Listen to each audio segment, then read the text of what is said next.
आहार एवं पोषण की ऑनलाइन कक्षा में मैं डॉक्टर शशि शर्मा आपका स्वागत करती हूँ। हम विटामिन्स के बारे में पढ़ रहे थे और हमने विटामिन ए, जो कि वसा में घुलनशील विटामिन है, उसके बारे में पिछली कक्षाओं में जाना था। और आज हम आरंभ करेंगे विटामिन डी, जो कि अगला वसा में घुलनशील विटामिन है। विटामिन डी का परिचय इस प्रकार से है। प्राचीन काल से बच्चों में रिकेट्स के उपचार के लिए सूर्य की रोशनी का प्रयोग होता रहा है। रिकेट्स एक प्रकार का ऐसा रोग है जिसमें बच्चों की अस्थियों का विकास भली भांति नहीं होता था। सन 1918 में सर एडवर्ड मेलेनबाई ने पहचाना विटामिन डी को, और उन्होंने इसकी सिर्फ पहचान की थी कि वसा में घुलनशील एक तत्व है जो कि रिकेट्स के उपचार में काम आता है या रिकेट्स का उपचार करता है, जबकि वैज्ञानिक मैककॉलम ने एडवर्ड मेलेनबाई द्वारा खोजे गए उस पदार्थ का नाम विटामिन डी दिया। विटामिन डी दो रूपों में पाया जाता है। पहला, विटामिन डी3। विटामिन डी3 को रासायनिक रूप से कोलेकैल्सिफेरॉल कहा जाता है और यह जंतु जगत में पाया जाता है या जंतुओं में उपस्थित होता है। विटामिन डी का दूसरा स्वरूप है विटामिन डी2। इसे अर्गोकैल्सिफेरॉल कहते हैं और यह वनस्पति जगत में उपस्थित होता है। मनुष्य की त्वचा में विटामिन डी3 व विटामिन डी2 सूर्य की पराबैंगनी किरणों द्वारा प्री विटामिन डी3 में परिवर्तित हो जाता है और उसके पश्चात यह हमारे शरीर में अन्य अलग अलग अंगों तक जाता है रक्त परिसंचरण के द्वारा और एक्टिव विटामिन डी रूप में परिवर्तित हो जाता है। विटामिन डी के कार्यों की अब हम चर्चा करते हैं। विटामिन डी के कार्य इस प्रकार से हैं। पहला, कैल्शियम तथा फास्फोरस के अवशोषण में सहायक। हमारे भोजन में उपस्थित कैल्शियम तथा फास्फोरस का आंतों की दीवारों के द्वारा अवशोषण हो सके, इसके लिए विटामिन डी आवश्यक होता है। यदि विटामिन डी की मात्रा हमारे शरीर में कम होती है तो कैल्शियम तथा फास्फोरस पर्याप्त मात्रा में अवशोषित नहीं हो पाते हैं। इसके अलावा विटामिन डी अस्थियों के निर्माण में काम में आता है। अस्थियों का निर्माण कैल्शियम के डिपोजिशन के द्वारा होता है, अर्थात अस्थियां तभी मजबूत होती हैं जब उसमें कैल्शियम जमा होने लगता है। तो इस प्रकार से विटामिन डी जो है वह कैल्शियम के अस्थियों में जमाव होने के लिए आवश्यक है या संग्रहित होने के लिए आवश्यक है, क्योंकि यह हड्डियों में कैल्शियम व फास्फोरस की मात्रा को नियमित करता है और यह कैल्शियम फास्फोरस कैल्शियम फॉस्फेट में बदलकर हड्डियों को मजबूती देता है। रक्त में कैल्शियम का स्तर नियंत्रित करना भी विटामिन डी का कार्य है। हमारे रक्त में कैल्शियम का एक नियमित स्तर होना बहुत आवश्यक है, क्योंकि कैल्शियम के हमारे शरीर में कई आवश्यक कार्य हैं। यह हम विस्तार से तब जानेंगे जब हम कैल्शियम के बारे में पढ़ेंगे। अभी यहाँ मैं आपको इतना ही बता देना चाहूंगी कि हमारे शरीर में कैल्शियम कई महत्वपूर्ण कार्य करता है, इसलिए प्रत्येक कोशिका तक कैल्शियम का पहुंचाया जाना अत्यंत आवश्यक है। अतः रक्त के द्वारा शरीर की प्रत्येक कोशिका तक कैल्शियम पहुंचाया जाता है। इसके अलावा कैल्शियम रक्त का थक्का बनने की प्रक्रिया में भी महत्वपूर्ण भूमिका अदा करता है। कुल मिलाके हमारे रक्त में हमेशा विटामिन डी के द्वारा यह प्रयास किया जाता है कि कैल्शियम का स्तर किसी भी तरह से घटने या बढ़ने न पाए। अगर हम पर्याप्त मात्रा में अर्थात आवश्यकता से अधिक मात्रा में आहार के द्वारा कैल्शियम लेते हैं तो विटामिन डी उसका अवशोषण कम कर देता है।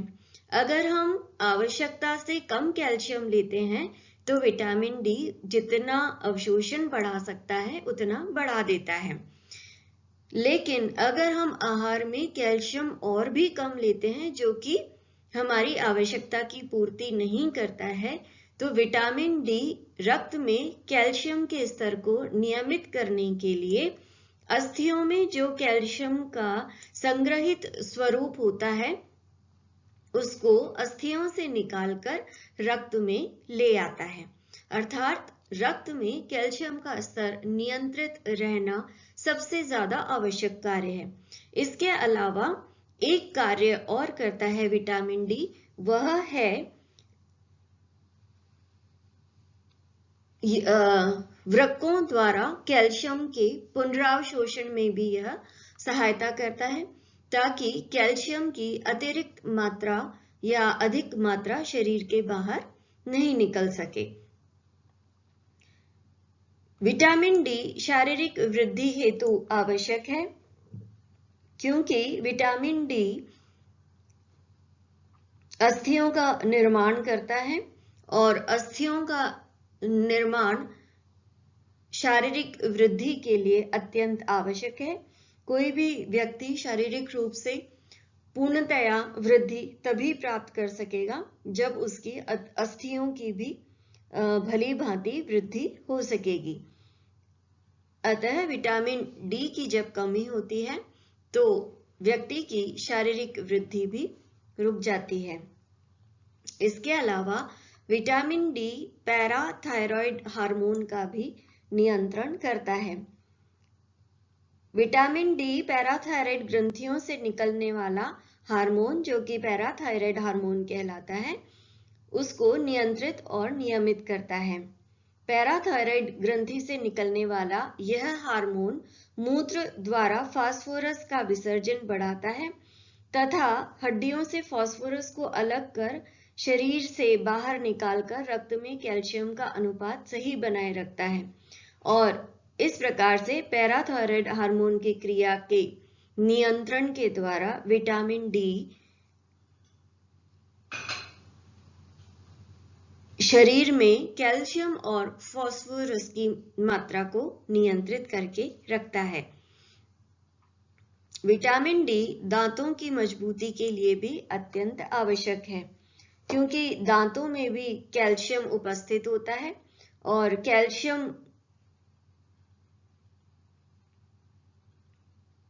की पर्याप्त मात्रा दांतों में उपस्थित हो सके इसके लिए विटामिन डी चाहिए।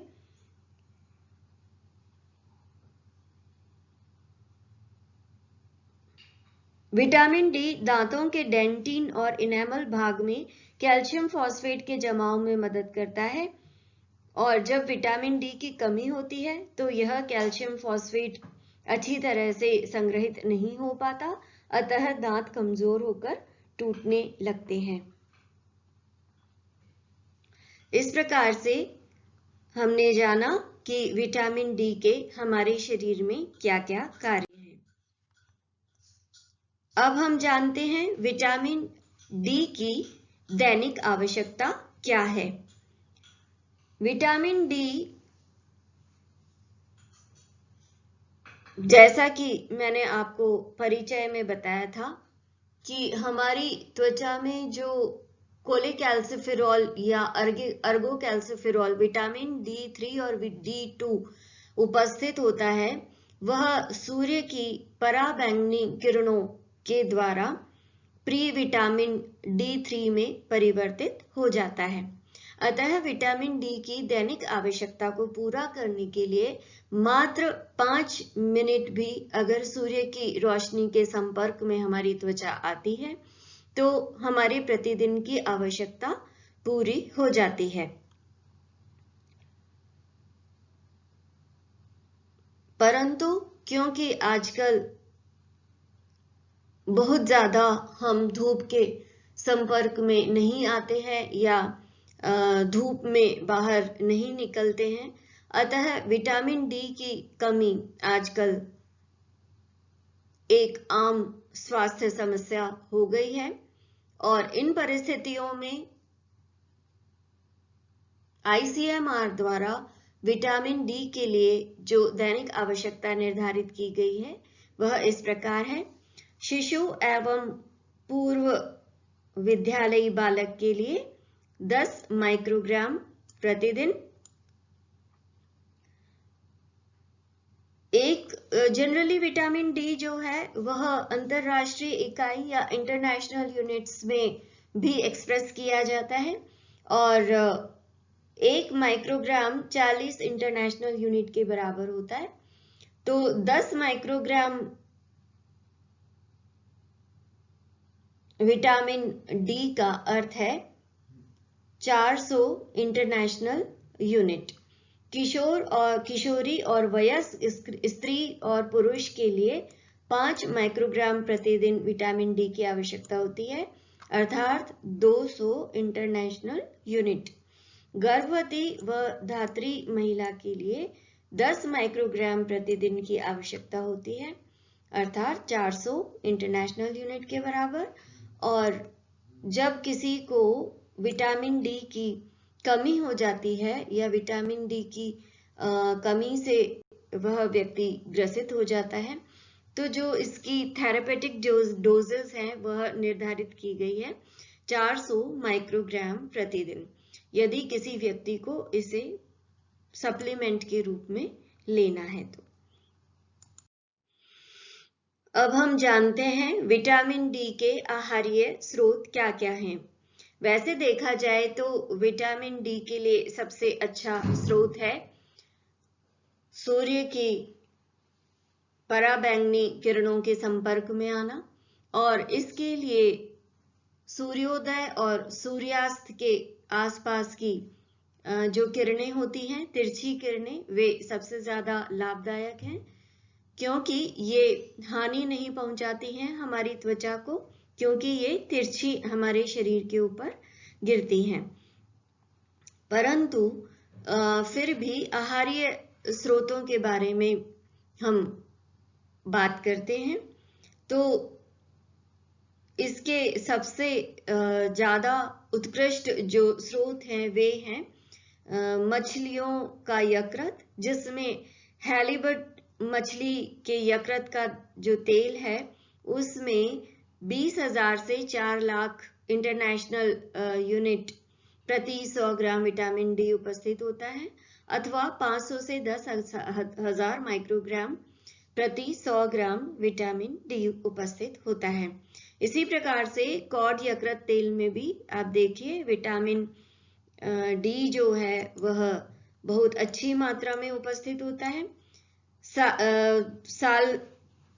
सालमोन और हेरिंग जो मछलियां हैं उनमें भी विटामिन डी अच्छी मात्रा में उपस्थित होता है। इसके अलावा अंडे की जर्दी, संपूर्ण अंडा, घी और मक्खन, दूध और पाउडर और ताजा दूध, ये भी विटामिन डी के अच्छे स्रोत हैं। और विशेष रूप से जो वेजिटेरियंस हैं उन्हें विटामिन डी घी, मक्खन, दूध पाउडर और ताजा दूध से ही प्राप्त होता है, तो उनके लिए और भी ज्यादा आवश्यक हो जाता है कि वे प्रतिदिन धूप में कुछ समय जरूर व्यतीत करें।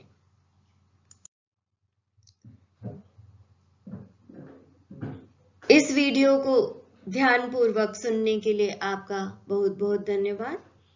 और अब अगले वीडियो में हम जानेंगे कि विटामिन डी की कमी के हमारे शरीर पर क्या प्रभाव पड़ते हैं। नमस्ते।